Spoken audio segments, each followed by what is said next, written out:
शुमाली वज़ीरिस्तान के इलाके मीर अली में झड़प के दौरान पाक फौज के 2 सिपाही शहीद और एक दहशतगर्द हलाक हो गया। ISPR के मुताबिक 12 और 13 नवंबर की रात फायरिंग के तबादले में एक दहशतगर्द मारा गया। सिक्योरिटी फोर्सेस ने दहशतगर्दों की फायरिंग का मौसर जवाब दिया। शदीद फायरिंग के तबादले में 2 सिपाही शहीद हुए। शुहदा में 25 साला सिपाही अब्दुल्ला शामिल, जिनका ताल्लुक मर्दान से है, जबकि 19 साला शहीद सिपाही मोहम्मद सोहेल का ताल्लुक थरपारकर से था। दोनों सिपाहियों ने दहशतगर्दों के खिलाफ जवामर्दी से लड़ते हुए जामे शहादत नोश किया।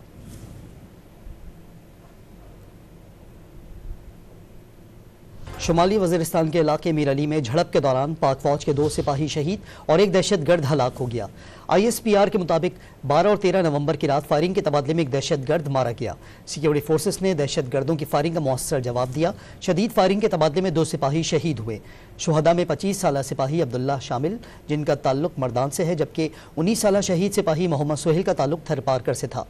दोनों सिपाहियों ने दहशतगर्दों के खिलाफ जवामर्दी से लड़ते हुए जामे शहादत नोश किया।